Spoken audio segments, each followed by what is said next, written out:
Bom dia a todos. Estamos pedindo desculpa aqui para mudar a nossa posição, porque depois de uma certa idade é bom evitar ar-condicionado nas costas. Mas é bom deixar ligado, sim. E nós saudamos a todos vocês aqui presentes que têm estudado o livro A Gênese, de Allan Kardec, e também ao rádio ouvinte, né, da Web Rádio Ismael, e aqueles que estão acompanhando também pelo Facebook, né, do Centro Espírita Caridade e Fé. E sem dúvida nenhuma, é muito importante nós valorizarmos as obras de Allan Kardec, porque elas representam a base para nós, a referência. O Livro dos Espíritos é a data de nascimento do Espiritismo, 18 de abril de 1857.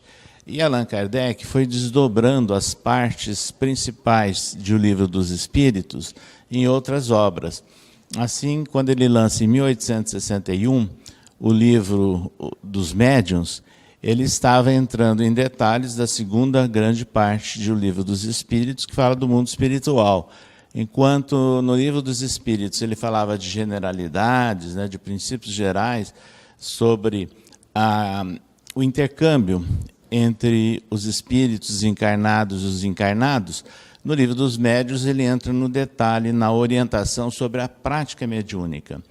Em 1864, ele lança o Evangelho segundo o Espiritismo, que desdobra a terceira parte do Livro dos Espíritos, onde ele passa agora a tratar dos casos, né, vividos por Jesus, as parábolas, a sua história de vida entre nós, muito significativo, mas sempre com ênfase na parte e no desdobramento moral de todos esses ensinamentos, que ele abordou também genericamente na terceira parte do Livro dos Espíritos, que fala sobre as leis morais. Em 1865, ele lança O Céu e o Inferno.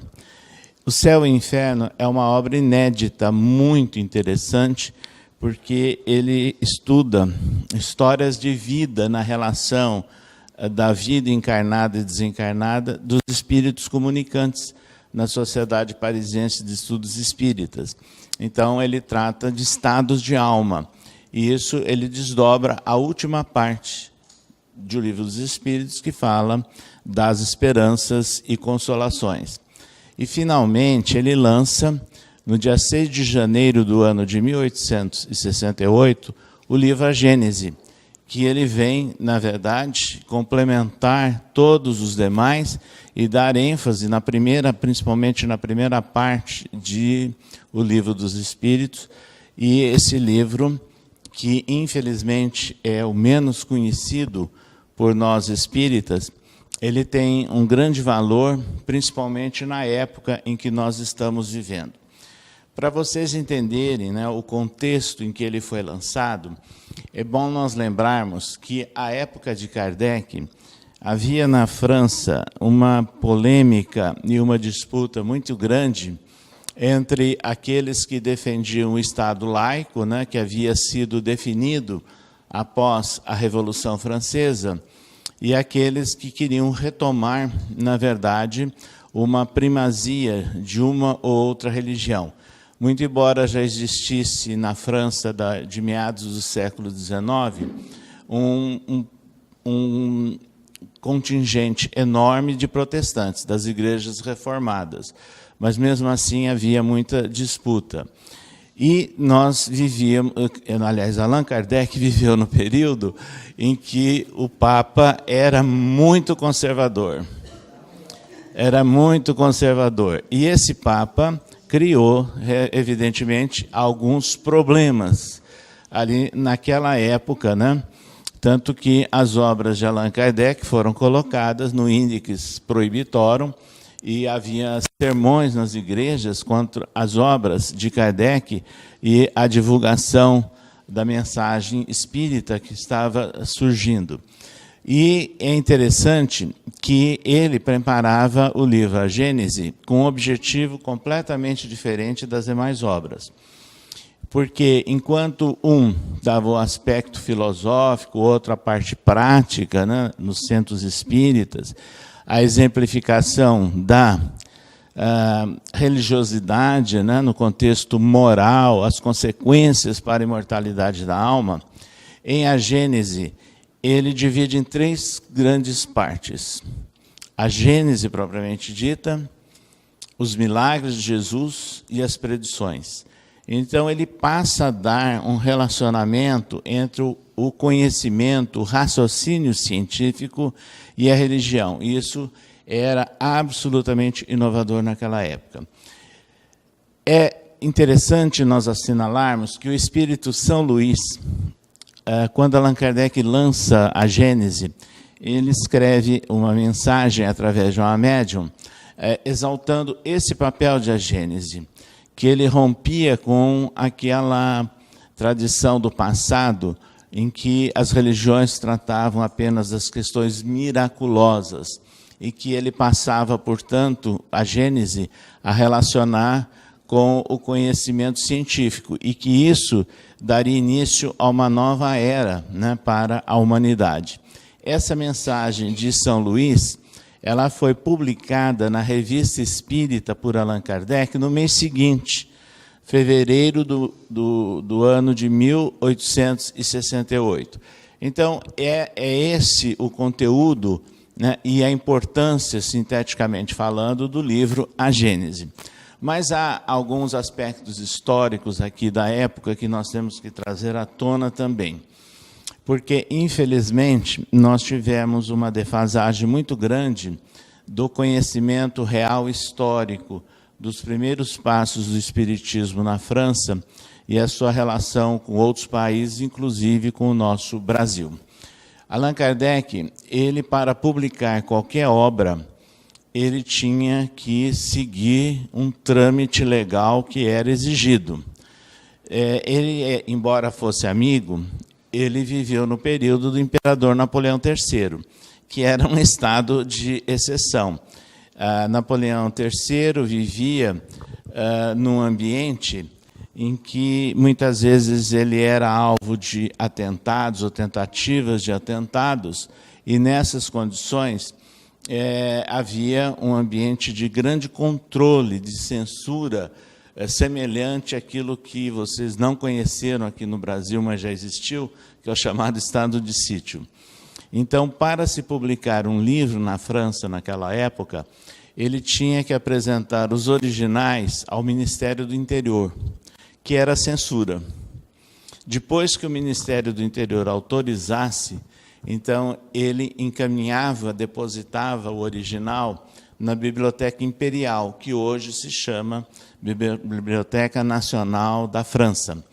E qualquer mudança, qualquer reedição que alterasse o conteúdo, ele tinha que começar todo esse trâmite.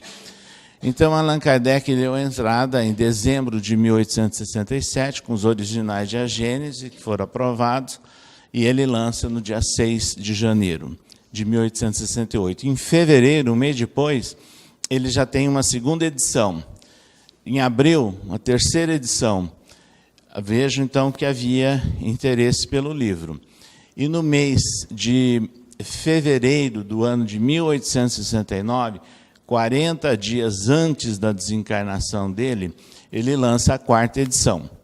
E, em todos esses momentos, a segunda, a terceira e a quarta, ele apenas fez um ofício, um requerimento, aliás, ao Ministério do Interior, solicitando autorização, mas informando que o conteúdo era o mesmo. E ai dele, se não fosse, se tivesse alterado e dito outra coisa no requerimento.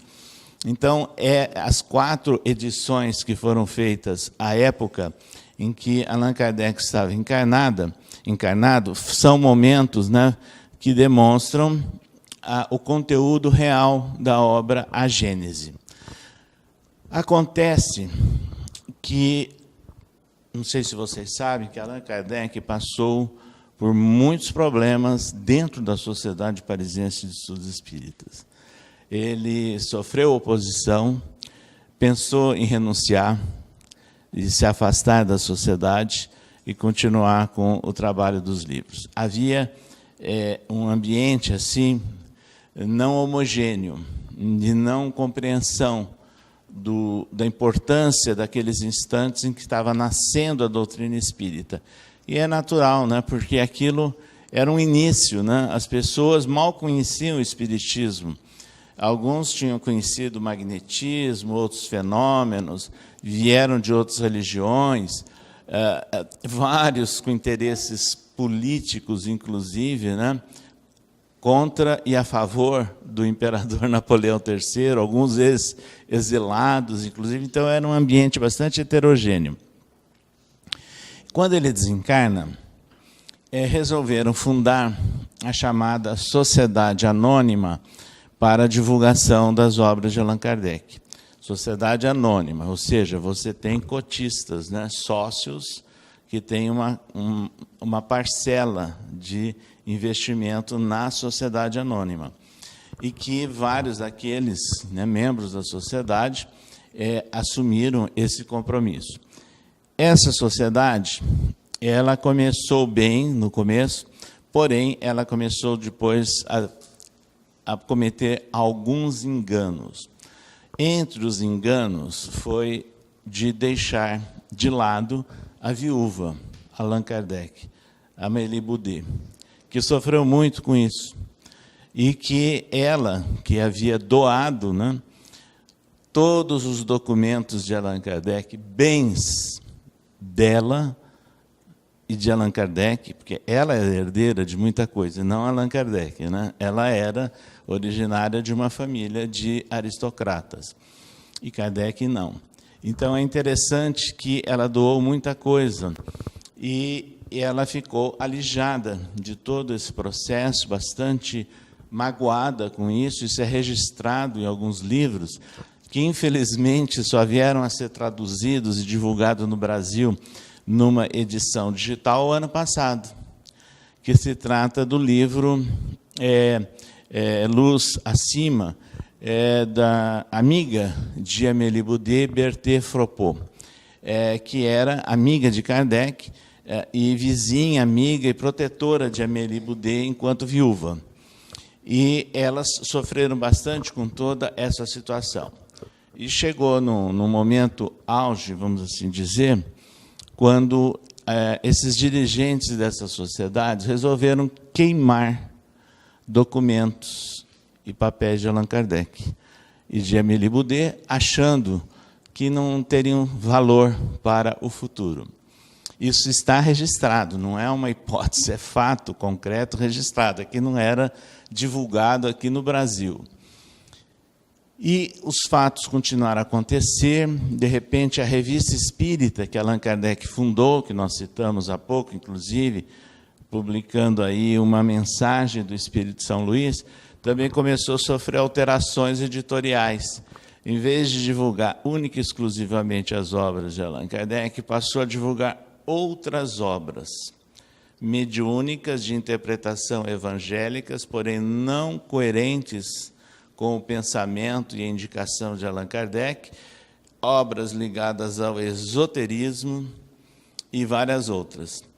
E chegou num determinado momento que os dirigentes dessa sociedade, eles, em dezembro do ano de 1872, ou seja, 3 anos, quase 4 anos após a desencarnação de Kardec, eles entram com um processo junto ao Ministério do Interior e depois na Biblioteca Nacional, registrando a 5ª edição de A Gênese.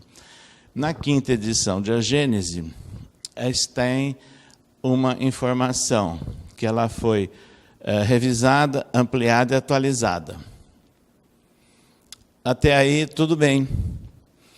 E a partir dessa 5ª edição, então, é que começou a ser divulgada na França e para outros países. Inclusive, Lemarie, que era o presidente, o líder dessa Sociedade Parisiense de Estudos Espíritas, ele concedeu autorização de tradução dessas obras de Kardec para outros países, inclusive para o Brasil. E para o Brasil, ela aconteceu pela primeira vez no ano de 1875, quando um médico, o Dr. Joaquim Carlos Travassos, né, que estudou na França, ele traduziu as obras de Kardec. E, no caso, a Gênese já contendo essas alterações. Então, quando chega a Gênese aqui no Brasil, o pessoal não tinha conhecimento de maiores informações e de detalhes da primeira à quarta edição do Tempo de Kardec. E no mês de novembro do ano de 1896, Le Marie concede agora à Federação Espírita Brasileira, que já existia, a autorização para a tradução das obras de Kardec e da Revista Espírita, inclusive exclusivamente para o Brasil e Portugal, e cedendo para a FEB. E o presidente da FEB era Bezerra de Menezes, nessa altura. E ele entrega para a FEB a 8ª edição de A Gênese. E é essa que passou a ser, inclusive, a mais divulgada em nosso país. Então, nós estamos mostrando esses fatos para chamar a atenção que, da França para o Brasil, vieram essas edições que nós citamos. Todavia, um amigo de Kardec, de Leon Denis, biógrafo de Kardec, Henri Sauce, que era originário também do interior da França e que fez a primeira biografia de Kardec, ele lança um manifesto no ano de 1882, e foi publicado numa revista francesa, chamando a atenção que essas edições feitas após a desencarnação de Kardec tinham mais de 120 alterações. Então, foi o primeiro alerta que houve. Houve uma resposta, ameaça de ação judicial por parte da Sociedade Anônima de Continuação das Obras de Kardec, mas isso daí também não foi muito divulgado no Brasil, porque o pessoal acreditava na boa-fé e talvez uma certa ingenuidade nas versões que eram entregues das obras de Kardec. Isso, então, gerou um problema que hoje vem vindo à tona nos últimos anos, com a facilitação da internet, o acesso às bibliotecas da Europa, o acesso a documentos de cartórios franceses, a manuscritos e outras coisas mais, que hoje isso tudo é exposto de uma maneira muito fácil, então vem surgindo a informação. E a Confederação Espírita Argentina, no ano de 2017, quer dizer, no ano passado, ao ter conhecimento de tudo isso, ela tomou uma iniciativa pioneira, veja, veio da Argentina isso, que é o Gustavo Martinez, tradutor de obras do francês para o espanhol. Ele autorizou e apoiou o trabalho de uma diplomata brasileira, radicada atualmente no Uruguai, Simone Privato Goidanich, e ela fez pesquisas em Paris diretamente junto às fontes. Então, ela teve acesso à Biblioteca Nacional da França, pela condição dela de diplomata, conseguiu, inclusive, conhecer o original depositado lá de A Gênese, no Ministério do Interior, em vários outros cartórios, documentos das sociedades da época, e comprovou que realmente ocorreram alterações. E essas alterações, na verdade, elas são absolutamente ilegais, porque existe um direito autoral que na França daquela época era de 50 anos, hoje é de 70, mas na França naquela época eram 50 anos, ou seja, em 1919, todas as obras de Kardec já estavam no domínio público, já tinha cessado os direitos autorais. Mas existe também na França, não, surgiu na França, mas hoje é internacional, o chamado direito moral. E quem trabalhou o direito moral foi um grande religioso francês, né, chamado Lacordaire, que depois tem mensagens publicadas na obra da Codificação, e que mostra que o direito moral ele é imorredouro, ou seja, qualquer obra, mesmo que ela esteja no domínio público, ela não pode ser alterada. Ou seja, se que você quiser fazer algum comentário, tem que fazer em nota de rodapé. O tradutor, o editor, mas nunca alterar o conteúdo da obra. Então, isso é muito sério, não só do ponto de vista ético, mas do ponto de vista legal. Então, eu vou dar um exemplo. Todo mundo já escutou falar aí das famosas enciclopédias de Diderot e d'Alembert, né, da época do século XVIII. Muito daquilo está superado, né? Mas ninguém alterou absolutamente nada até hoje. Quer dizer, há obras de estudo sobre a enciclopédia. Então, isso é importante a gente assinalar isso. E hoje não há dúvida nenhuma.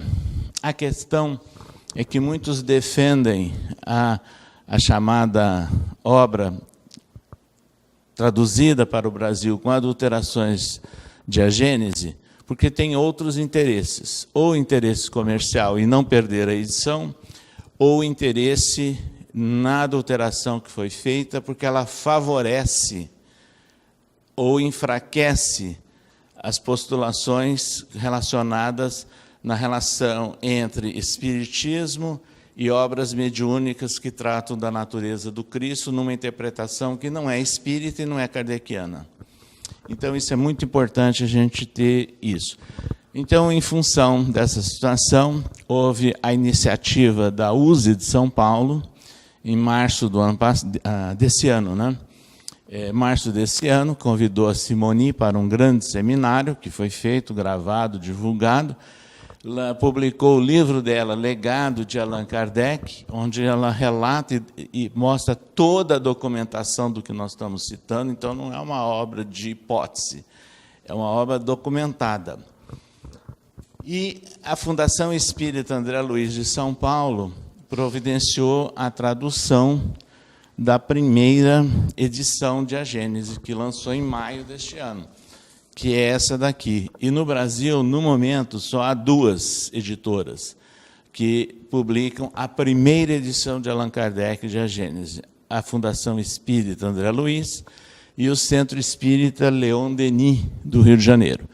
Nós temos conhecimento de outras editoras que estão providenciando a tradução, e a própria FEB lançou na Bienal de São Paulo uma edição reduzida de 150 exemplares de uma edição histórica, onde tem a primeira edição com a tradução, mas também com um comentário não abonando essa bilíngue, não abonando essa tradução. Então, é importante a gente ter ideia de todo esse contexto, porque essas alterações mexem em questões doutrinárias do livro A Gênese, e que são importantes. Desculpe interromper, mas foi só uma dúvida, se você saberia explicar. Foi a primeira edição que eles publicaram, porque já uma quarta já foi publicada.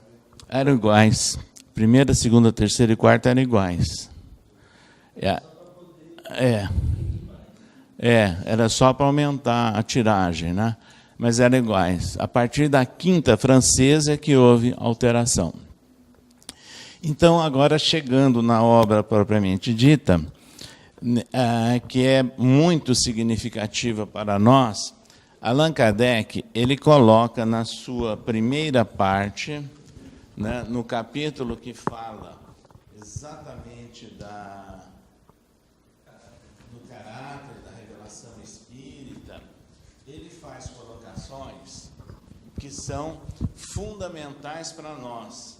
Por exemplo, ele traz o conceito de revelação, ou seja, a chamada revelação espírita não se compara com o conceito de revelação de outras religiões, porque não é Deus que apareceu e escreveu, não é Deus que apareceu e falou, não é o Espírito Santo que fez isso ou aquilo, é um conjunto de espíritos que apareceram simultaneamente em vários lugares, por intermédio de vários médiuns. Então, é a chamada universalidade do conhecimento. Então, esse conceito, Allan Kardec, ele chama a atenção. Lembrando que se o Espiritismo fosse, na realidade, a doutrina de um espírito, ela teria o valor de uma opinião pessoal apenas. Então, vejam, Allan Kardec, ele usa a expressão, e há espíritos que adotaram essa expressão, de espírito da verdade, quer dizer, uma pleiade de espíritos, é um conjunto de espíritos. Mas várias outras mensagens que Allan Kardec recebia, ele analisava o conteúdo dessas mensagens. Na apresentação do livro Evangelho segundo o Espiritismo, ele já fazia esse comentário, dizendo que, inclusive, ele preferiu omitir o nome do médium. Então, se vocês abrirem o Evangelho segundo o Espiritismo, aquelas instruções dos Espíritos, em cada capítulo, tem o nome do autor espiritual, da cidade do ano, não tem o nome do médium. Sabe por quê? Allan Kardec comenta na apresentação, porque o nome do médium não é o mais importante. Porque o nome do médium, se exaltado, leva ao orgulho, à vaidade, e com grande chance de levar ao comprometimento da tarefa do médium. Então, se nós temos que pensar nisso no movimento espírita de hoje, certo? Porque quando nós olhamos uma mensagem hoje, a pessoa quer saber quem é o médium. É a última pergunta a você fazer. Primeiro analisa o conteúdo. Queria falar? Ele não põe o dele. O próprio nome dele não põe, exatamente. Ele usa um pseudônimo. E ele usou um pseudônimo para não misturarem a tarefa acadêmica dele, né, que era bastante conhecido, com a nova tarefa dele. Quer dizer, para que não influenciasse isso. Isso foi muito importante. A outra questão que Allan Kardec ele passa a chamar a atenção também é que a mensagem e o trabalho é segundo o Espiritismo. Então, não é ideia e opinião pessoal, é uma coerência, né, com o Espiritismo. E nesse primeiro capítulo, né, que fala da revelação espírita, a natureza da revelação espírita, Allan Kardec ele chegou a escrever o seguinte, em resumo, diz Kardec: o que caracteriza a revelação espírita é o fato da sua origem ser divina, mas a iniciativa pertence aos espíritos e de sua elaboração ser fruto do trabalho do homem. Essa colocação de Kardec é muito marcante. Pelo seguinte, o que ele está dizendo? Existe uma inspiração superior, existe o trabalho dos espíritos, mas nada vale tudo isso se não houver a ação do homem. Ou seja, o homem encarnado é o responsável. E no nosso livre-arbítrio. Aliás, no dia a dia de nossas vidas, nós fazemos opções. E nós somos responsáveis pelas nossas opções. Não adianta ficar dizendo, eu fiz isso porque fulano. Não, você optou.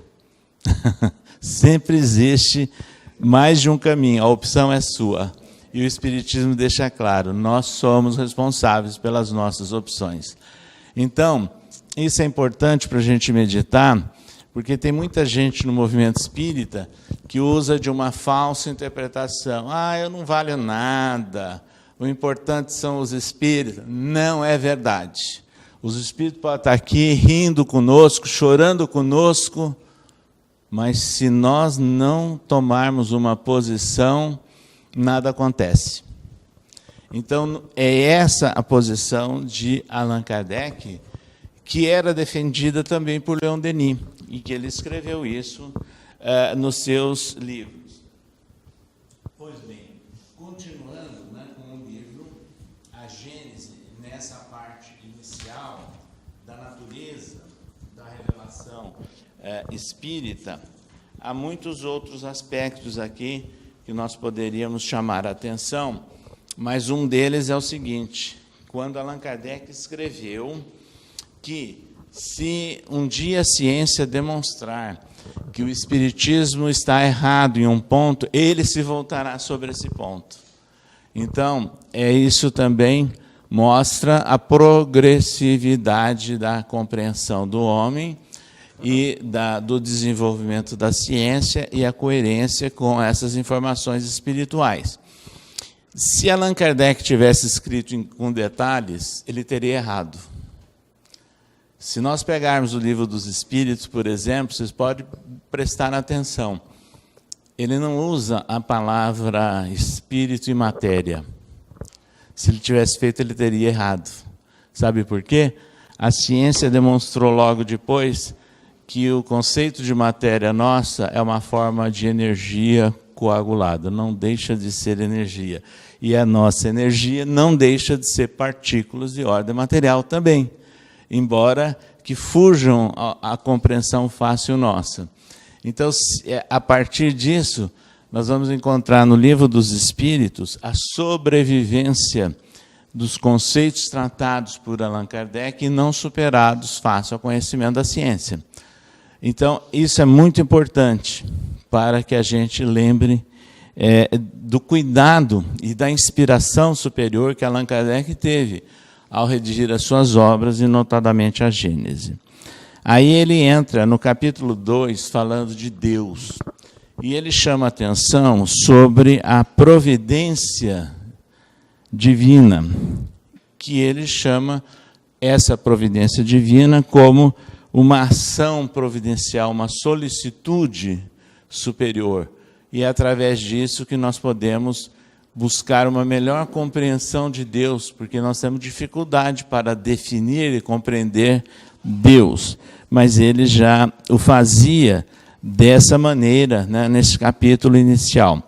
A partir daí, nesse capítulo, ele passa a falar, por exemplo, dos fluidos, passa a falar do perispírito, que são princípios espíritas que facilitam ou que permitem a compreensão do mecanismo da reencarnação e das manifestações mediúnicas. Nós não temos condição de compreender a relação entre espíritos encarnados com os encarnados sem compreendermos o que seja perispírito. E a questão dos fluidos no conceito espírita também. Então, ele entra em detalhamentos que facilitam um aprofundamento do conhecimento naquilo que ele escreveu em O Livro dos Médiuns e no Livro dos Espíritos. Há um outro fato marcante aqui, nesse grande capítulo que ele fala sobre a Gênese. Foi a primeira obra ligada ao ambiente de religiosidade em que relaciona os dias de Moisés. Então, lá do livro Gênesis, né, o primeiro livro da Bíblia, com os períodos geológicos. Então, significa, ele foi o primeiro a fazer isso, está aqui na Gênesis, ele montou um quadrinho, inclusive. Cada um daqueles 6 dias representam, algum deles, mais de 1 bilhão de anos, e os outros, vários milhões de anos, quer dizer, todo um período.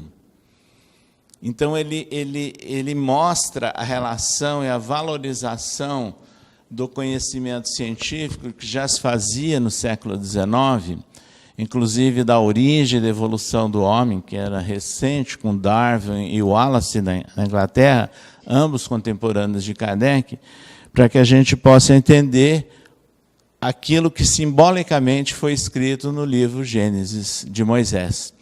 Então, aqueles 6 dias representam um longo período da formação do universo, do nosso sistema e da própria Terra. Queria falar? César, a França se agitou muito com os espíritos de Kardec. Sim. Isso a gente vê na revista Espírita, principalmente. Mas a gente também nota, na revista Espírita, que os espíritos pediram a obra Gênesis, não é? E foram orientando como Kardec deveria fazê-lo. Sim. A gente vê essa sua argumentação, parece que, não obstante o espírita não deva procurar embate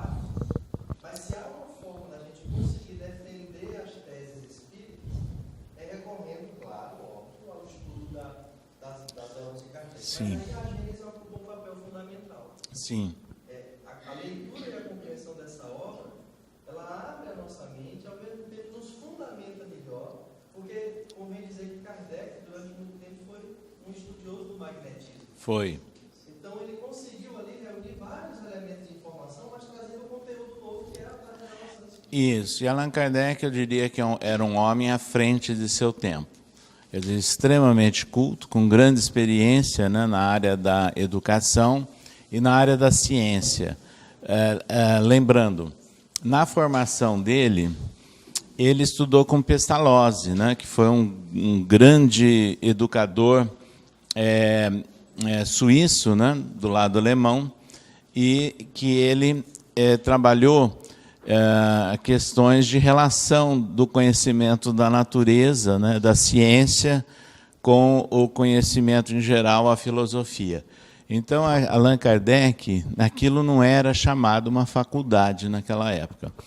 E aqui, ele foi, na verdade, licenciado em Ciências e Letras, que não tem absolutamente nada a ver com as atuais faculdades de Ciências e Letras, que eu diria que seria comparavelmente quase com um curso primário frente àquilo que era feito naquela época, no sentido teórico e prático. Então, ele dominava essas questões de uma forma profunda. E ele era poliglota também, traduzia, né, inclusive do alemão para o francês.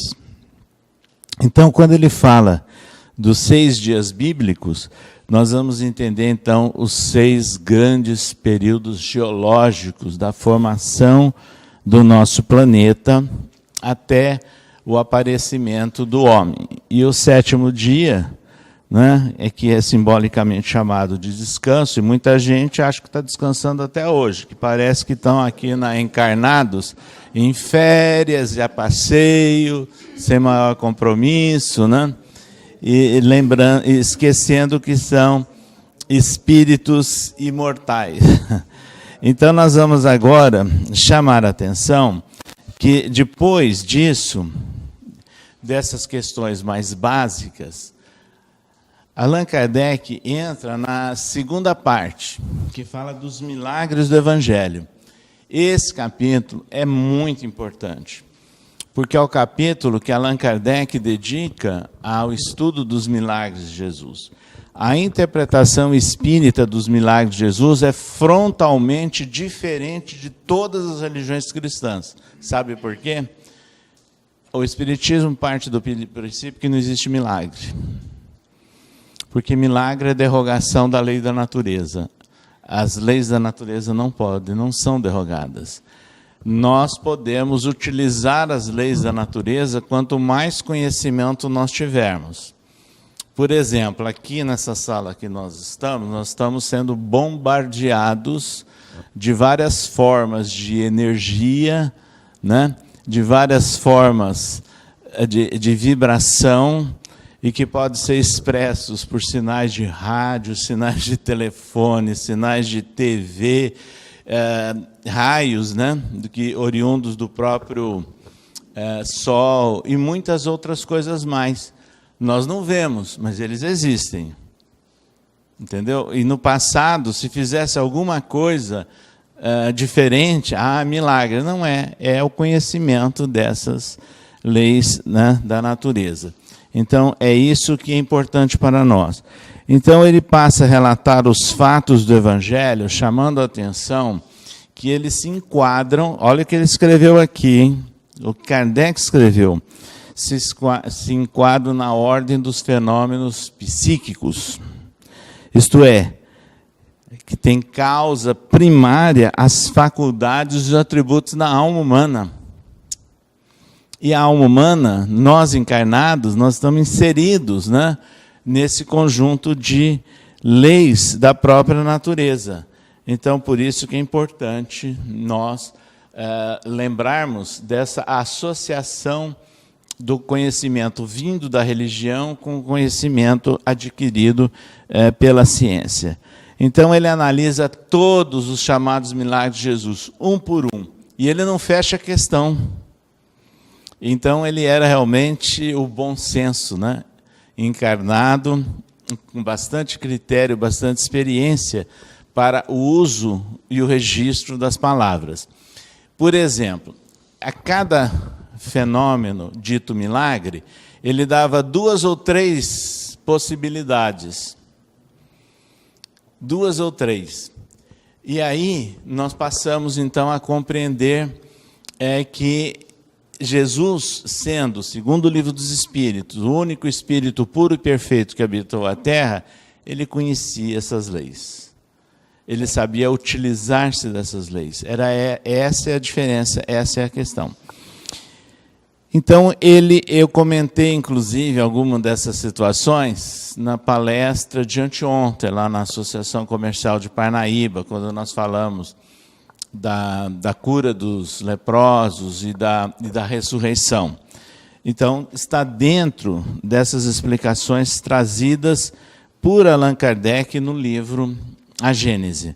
E quando nós falamos do desaparecimento do corpo de Jesus e demos aquelas 2 hipóteses levantadas por Kardec, ou seja, um rapto consentido do corpo que teria feito por um homem importante da época que pretendia fazer isso mesmo, José de Arimateia, ou poderia ser um fenômeno bastante raro e complexo, que é o da desmaterialização. Mas é interessante, então, nós lembrarmos que justamente um dos itens que foram suprimidos a partir da 5ª edição foi exatamente esse, onde Kardec deixa muito claro que Jesus tinha um corpo carnal. Tinha um corpo carnal e tinha um corpo espiritual, que é o perispírito, e o conjunto de fluidos, né, dessa situação. Mas ele tinha o corpo carnal. Então, só para vocês, não era o raciocínio de Kardec, mas eu vou desenvolver um raciocínio didático para vocês. Imaginar que Jesus tivesse um corpo não carnal, fluídico, seria imaginar o seguinte, que quando ele era bebê, ele era, mas não era. Quer dizer, um bebê mamando aos olhos do homem, fingindo que era bebê e mamando. Entendeu? Na mãe. De repente, foi uma vida de fingimentos. Então, é difícil a gente compreender isso. Não, Jesus, a gente sabe, através de Emmanuel, que houve um grande preparo de tempos longos para uma adaptação dele para ter condições de estar aqui vivendo em nível nosso de encarnados aqui da Terra. Mas ele não perdeu as propriedades espirituais, essa é a diferença. Então é isso que Kardec trata nesse livro. Então ele mostra, por exemplo, a multiplicação dos pães. Será que houve efetivamente, aquilo que a psicologia hoje explica, uma motivação tão forte que você pode ter uma série de sensações induzidas, criadas por um ambiente. Kardec já falava isso naquela época. A questão da pesca dos peixes, quando ele localiza, ele viu onde estavam, pela clara evidência. Entenderam? Então, é importante nós estudarmos o capítulo que fala sobre os milagres de Jesus, porque, efetivamente, é a interpretação espírita para aquilo que Jesus fez, e não desmerece em absolutamente nada, ao contrário, fortalece, né, o conceito de mortalidade da alma e de propriedades da alma, do espírito encarnado, ficam melhor posicionados quando se vê que um espírito extremamente evoluído tem condições de fazer tudo isso. Exatamente, a Célia está dizendo, e que ele disse que um dia nós também poderemos fazer. Como podemos entender essa história dos agêneres? Também isso escapa à teoria espírita.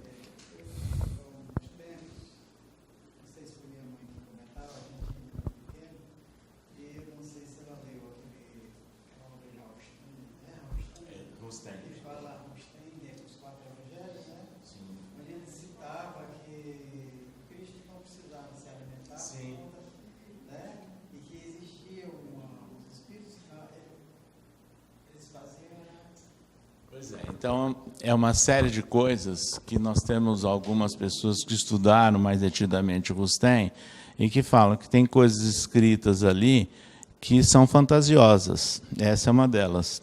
Então, na verdade, quando essa obra chega ao Brasil, a grande maioria das pessoas não tinha o conhecimento espírita aprofundado nas obras de Kardec e tinha muitas vinculações com uma religião de origem, porque a obra dele, Rustem, é, na verdade, coerente, muito coerente com a chamada escola docetista, que existiu entre os cristãos na passagem do século III, passagem do século IV, que até provocou cismas no seio do cristianismo primitivo. Então, são coisas que vêm à tona dessa maneira.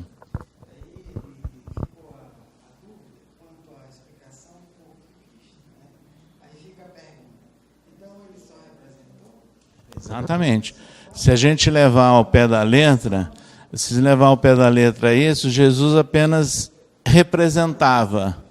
Então, eu dei o exemplo. Ele mamava na mãe quando bebê, chorava quanto bebê, mas isso, na verdade, não ocorria. E você deu outro exemplo, que ele compareceu em cerimônias, bebeu vinho, se alimentou, não é? Foi martirizado.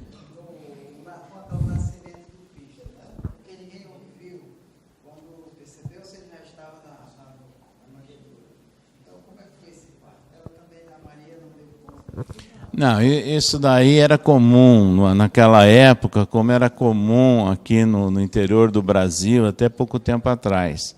As crianças nasciam em casa, né? Não tinha, às vezes não tinha nenhuma parteira treinada, alguém da família com um pouco mais de coragem ajudava no parto. Então isso daí, e não tinha o registro como a gente tem hoje. Então, isso é fácil da gente compreender, né? Essa dificuldade. Bom, nós entramos na última parte de A Gênese, que fala sobre os sinais dos tempos, e que é a época que nós estamos vivendo. E isso é muito importante nós compreendermos o que Allan Kardec escreveu. Ele começa dizendo sobre os tempos são chegados. Então, ele tira de textos do Novo Testamento, né, a compreensão, onde ele diz o seguinte, ele escreveu, somos informados em todos os lugares de que os tempos marcados por Deus chegaram, quando grandes eventos serão realizados para a regeneração da humanidade. Mas em que sentido nós vamos entender essas palavras proféticas? Aí ele passa a comentar que existem muitas interpretações espetaculares, maravilhosas, tiradas da mente de encarnados, desencarnados sobre isso. E o chamado medo do fim do mundo. Para vocês terem uma ideia, o medo do fim do mundo sempre existiu. E na passagem no final do ano 1000, para o ano 1001, muita gente anunciava o fim do mundo, e com interesses, né, de religiosos, né, de garantirem melhor essa passagem para o outro lado no final do mundo. Naquela época. Agora, também, na passagem de 2000 para 2001, também, muita gente ficou assustada, né? E surgem aí previsões do ano 2012, 2019, vai ser adiado, viu? Pode ter certeza que logo mais vai surgir uma outra data, porque vocês vão ver aqui o raciocínio desenvolvido na obra Gênese. Allan Kardec diz que tudo é harmonia na criação. Tudo revela uma previdência e uma providência divina, né, como ele trabalha o conceito. Então, nessas condições, diz Kardec que a humanidade realizou até o momento grandes progressos do ponto de vista científico e técnico, né? Mas do ponto de vista moral, nem tanto assim. Está ainda bem mais atrasado. Então, o que ele anota? Ainda lhes resta um imenso progresso a realizar, fazer reinar entre eles, o homem, a caridade, a fraternidade e a solidariedade para assegurar o bem-estar moral. É isso que falta ao homem, no mundo todo, inclusive aqui no Brasil. Certo? Então, isso é muito importante. E aí ele passa a comentar, nesse capítulo, que a humanidade é um ser coletivo. Não é? Então, existe predominância de determinadas características, determinados valores que têm que ser trabalhados e melhorados através de um processo de educação. E qual é a base para essa educação? É o ensino moral de Jesus. É isso que ele coloca. Então, ele passa também a comentar que no nosso planeta, no nosso globo, existem alterações que são continuadas. E algumas têm ciclos. São continuadas. Não pensem que o mundo é uma coisa estática e formal. Não é. Então, só para vocês lembrarem, ele tem um movimento de rotação. E vocês sabiam que esse movimento de rotação tem pequenininhas alterações também? E alteração de milésimos de segundo. E tem um movimento de translação. E tem um movimento também de posição nessa translação, alterando o polo magnético da Terra. E que muda, centímetros, mas vai mudando sempre. Então, tem muita gente falando, a alteração do polo magnético, do eixo da Terra, isso é continuado. Só que é feito milimetricamente, diariamente. Entenderam?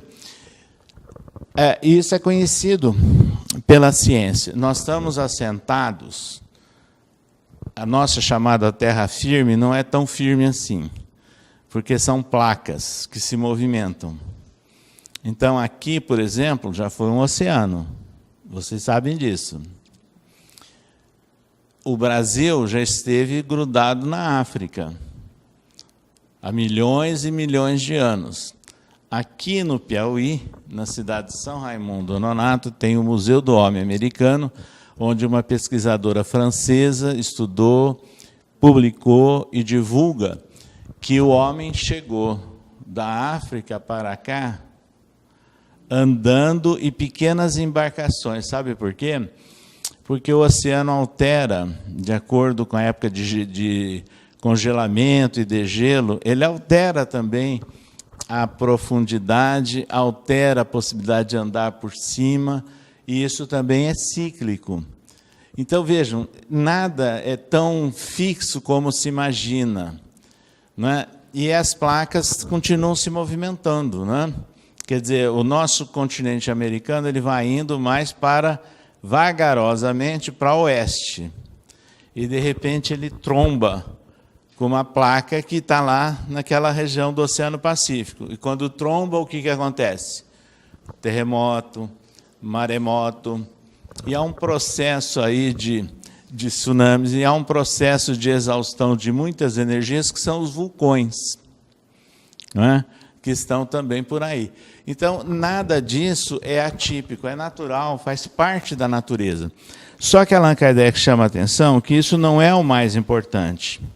O mais importante nos sinais dos tempos, e que muita gente fica esperando essas tragédias, né, físicas, são as tragédias humanas. E as tragédias humanas são resultantes do choque de grupos de espíritos. Porque nós temos aqui espíritos já melhor preparados e espíritos muito vinculados a um passado e não com progresso moral. E é o que nós estamos assistindo aqui no Brasil, na Europa, nos Estados Unidos, em toda parte. É esse choque. E aí chega um instante que alguns não acompanham o regime escolar da Terra. Aí são levados para um local em que eles possam acompanhar melhor. Então é bom nós sabermos que isso tudo é natural. Emmanuel comenta isso mais em detalhes no livro A Caminho da Luz, psicografado por Chico Xavier. Mas Allan Kardec fala também da nova geração, nesse capítulo Sinais dos Tempos. Mas ele chama a atenção que essa nova geração não seria privilégio do meio espírita, não.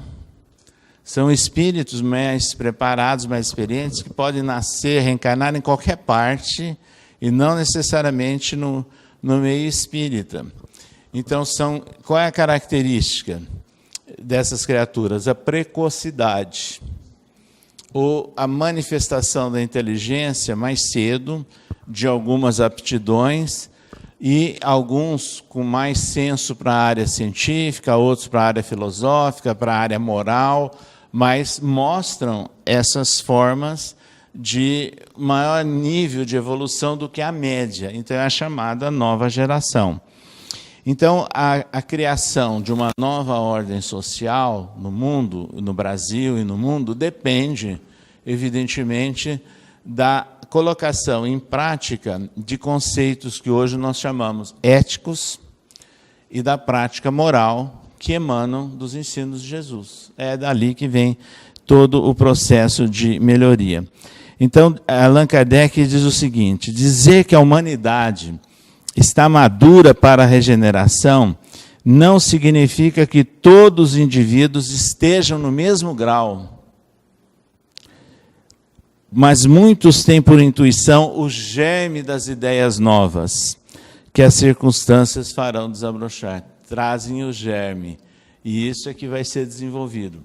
Dizer que nós estamos numa fase de regeneração, desculpe-me, é um exagero e uma demarcação por conta nossa. Porque dizer que o mundo vai entrar num período de regeneração, o nosso milênio tem 1000 anos. Nós estamos passando num momento complexo, mas nós estamos ainda com características de mundo de provas e expiações. Com todos esses choques que nós fizemos referência aí. Provavelmente, né, daqui a alguns séculos, o mundo estará melhor, entrando realmente no gozo dessa característica de mundo de regeneração. Então, alerta Kardec, a nova regeneração, escreveu ele, devendo fundar a era do progresso moral, distingue-se por uma inteligência e uma razão geralmente precoces, somados ao sentimento inato do bem e das crenças espiritualistas. Então, esse será o futuro da Terra e do período que nós vamos chamar de regeneração, quando a maior parte da população mundial tiver essas características. Então, o estudo do livro A Gênese, ele é, sem dúvida nenhuma, muito importante para o momento que nós estamos vivendo e para diferenciar as interpretações espíritas daquelas tradições formais, tradicionais das outras religiões, e foi por isso que o Espiritismo surgiu, para superar todas essas ideias do passado. Daí a razão de Allan Kardec trabalhar no capítulo 6 do Evangelho, o Cristo Consolador, onde ele trabalha trechos de João. Se me amais, guardai os meus mandamentos. E eu rogarei ao Pai que vos enviará outro Consolador que restabelecerá a verdade e vos ensinará mais alguma coisa. É o momento do Espiritismo hoje. Restabelecer a simplicidade e o conceito da moral trazida por Jesus para a renovação do mundo. Então, em síntese, são essas ideias que nós gostaríamos de trazer nesta manhã a vocês sobre o livro A Gênese.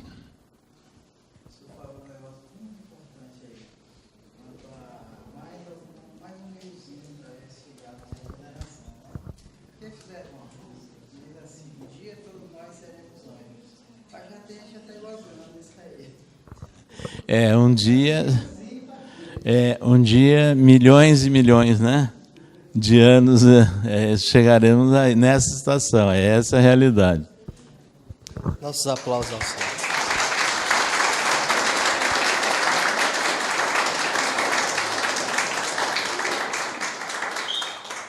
Esse povo que está longe de ser anjo fica recalcado com os que estão mais perto. Aí fica com conversa.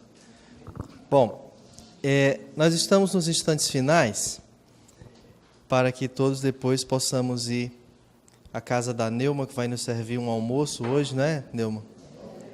É aquele almoço espírita. Uma sopa de pedra. Mas, César, eu gostaria que nós ainda tivéssemos aqui um instante de troca de informações.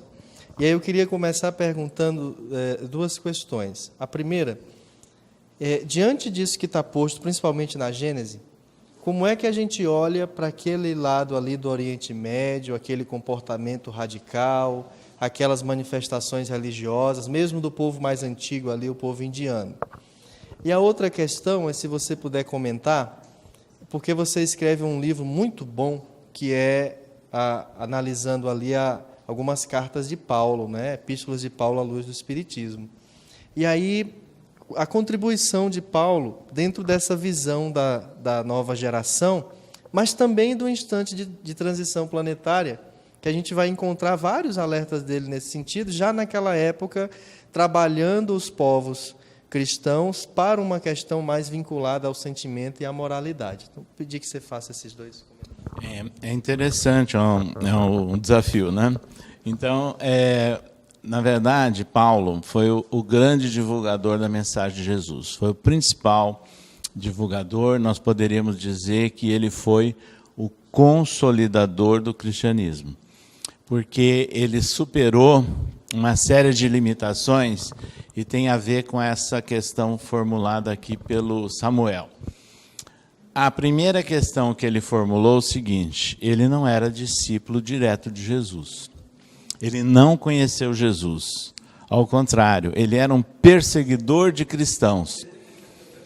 Ele não se submeteu à primazia do primeiro agrupamento cristão nos arredores de Jerusalém, que foi a Casa do Caminho, que era fundada e dirigida por discípulos direto de Jesus. Então, aí vem uma questão que a gente tem que pensar, de casa mais importante, casa mais destacada, porque essa casa foi fundada por fulano, por Beltrano, de quem nós somos herdeiros, parentes ou seguidores, é mais importante do que a outra casa. Essa ideia de casa, nesse conceito, não é espírita. Que nós temos que pensar em termos de casa espiritual. Então, nós podemos fazer o nosso trabalho e buscarmos a nossa sintonia onde nós estivermos. E outra questão que Paulo trabalhou bastante. Ele era doutor da lei. Doutor da lei significa o seguinte: ele era um fariseu ortodoxo. Exatamente aquele tipo de fariseu que provocava Jesus, né? Que queria criar armadilhas para Jesus. Paulo tinha essa característica. Foi isso que ele fez com Estevão, né? E veio a condená-lo, transformando no primeiro grande mártir do cristianismo.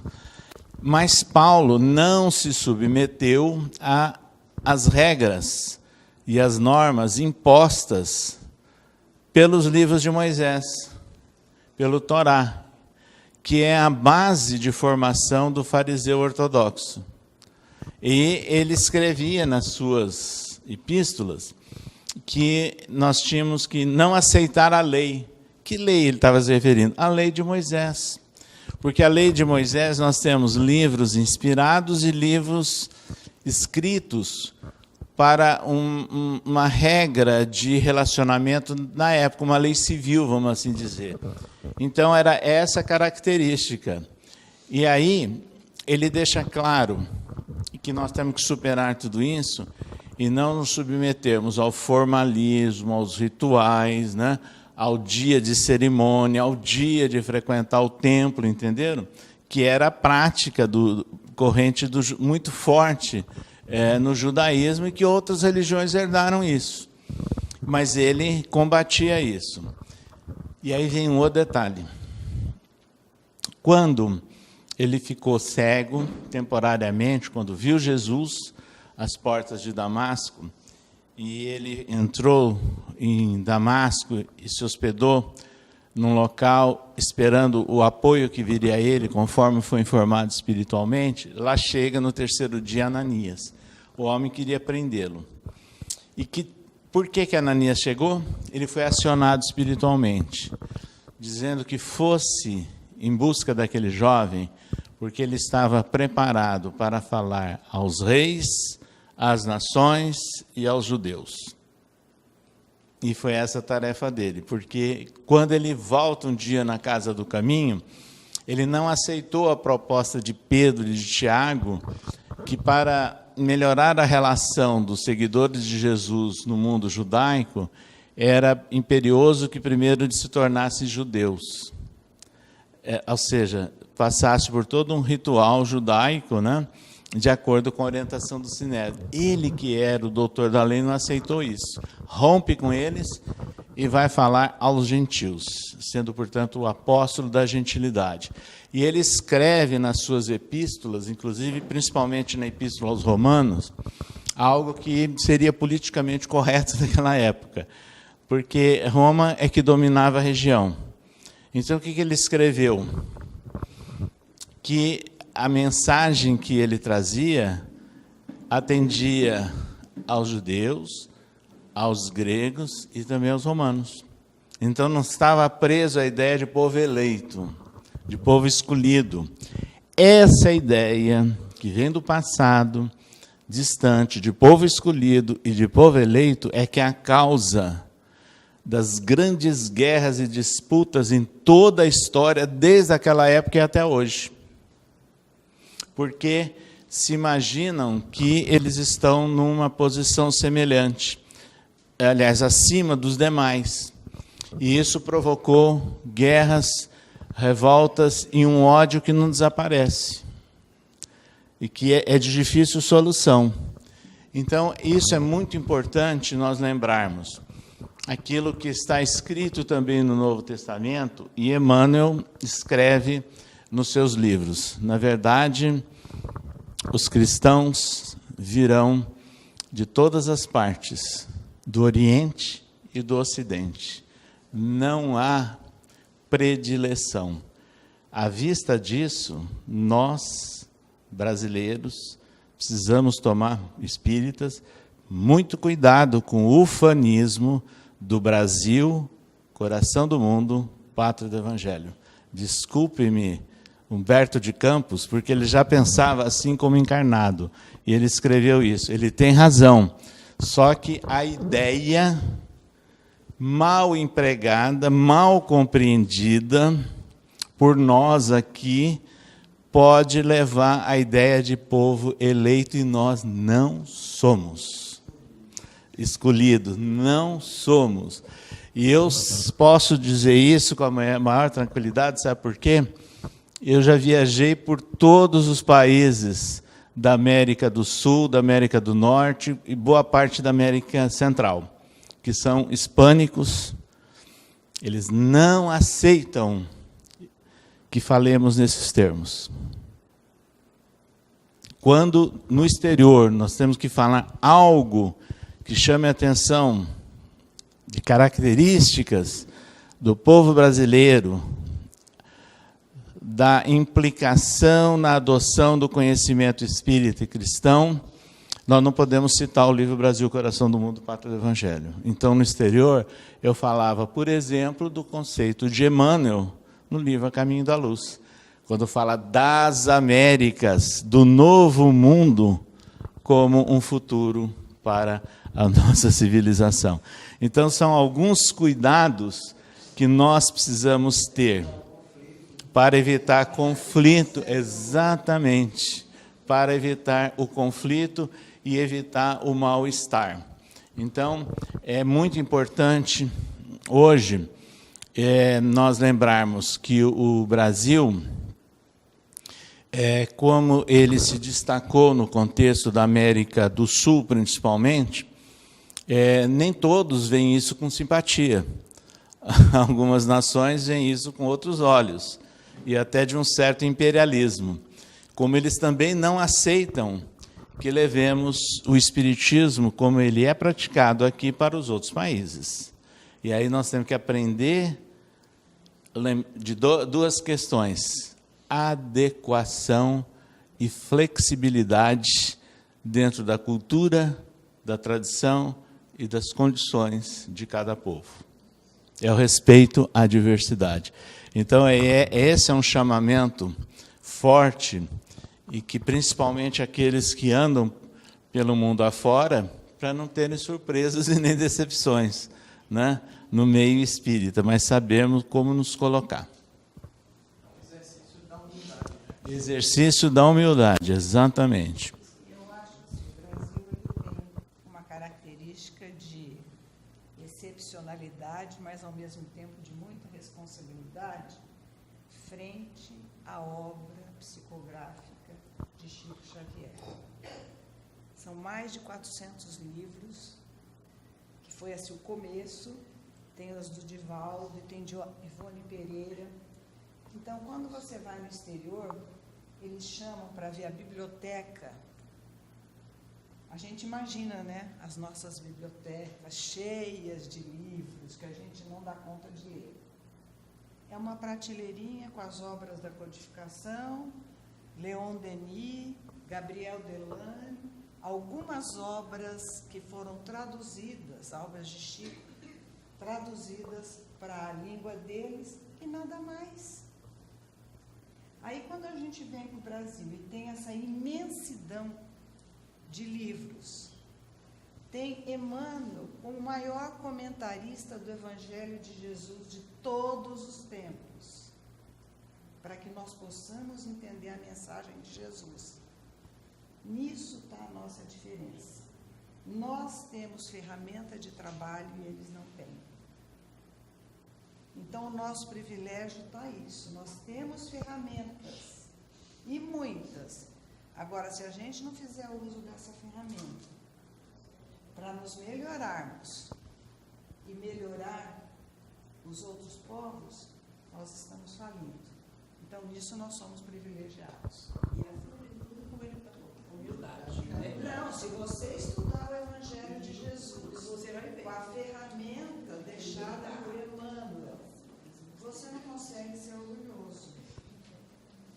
Você vai ter solidariedade, humildade, vai ter fraternidade, vai acolher, vai conviver. Então, se nós falharmos, é pela falta da ferramenta de colocar em prática tudo que nós temos à nossa disposição. Não deixar enferrugar. Não. Se parar de usar enferrugem, perde o corte. Então, nisso que eu acho que nós somos diferentes. Portanto, mais devedores, porque nós viemos com muito material de trabalho. Eu ia comentar com isso. Eu ia tecer o seguinte comentário, de que a gente deve ter que... Eles devem pensar, esse povo tem que estudar tanto que a gente tem que mandar muito livro para eles, muito material, muitas ferramentas para eles. Não é? Muitas ferramentas de trabalho. Eu não tive acesso.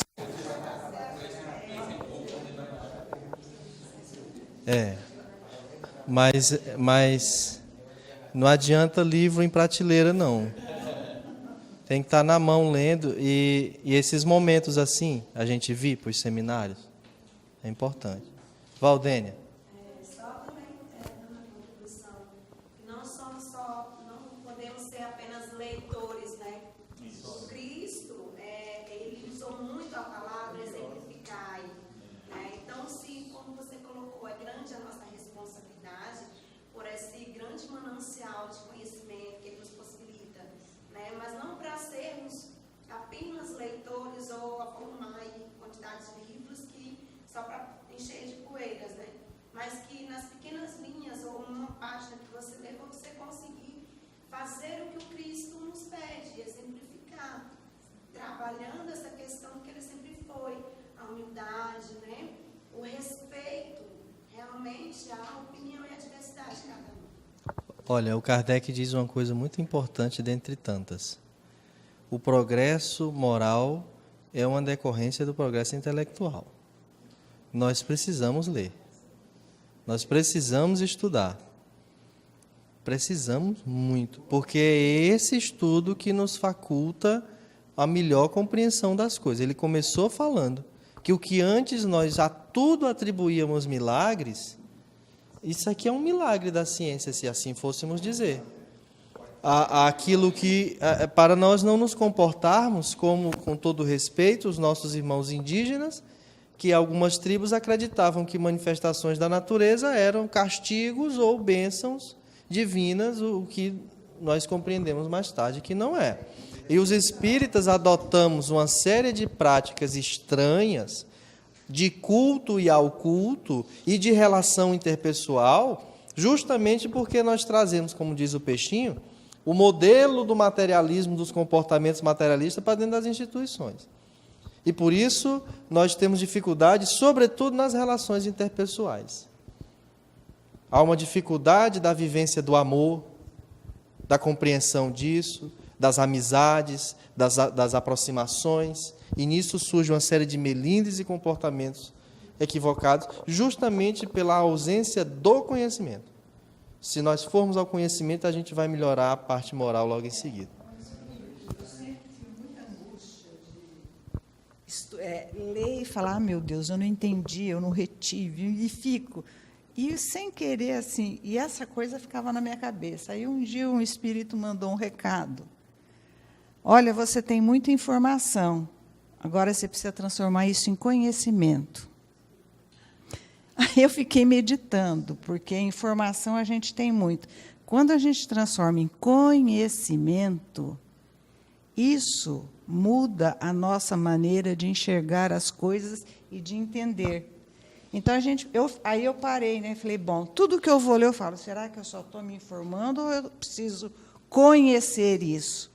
Então, é a nossa tarefa, não basta ler, tem que conhecer para aquilo entrar dentro de nós e fazer patrimônio do nosso espírito. Um patrimônio que a gente nunca mais vai perder. Porque sem o conhecimento, nós não vamos ter a evolução do sentimento, e vice-versa. Agora, conhecendo, a gente pode aprimorar o sentimento pelo entendimento da dificuldade do outro, da deficiência do outro, da posição do outro, e até do entendimento do Evangelho. Eu ficava, outro dia, matutando sobre os trabalhadores da última hora. Por quê? E aquilo a gente fala, dá uma interpretação. Aí, outro dia, lendo o livro Consolador, Emmanuel fala muito claro. Uma existência nossa é um dia de trabalho. Aí eu falei, olha a parábola, agora entendi. Tem gente que vem para trabalhar 12 horas e vai receber o salário. Tem outro que vem para trabalhar 9 e vai receber o salário.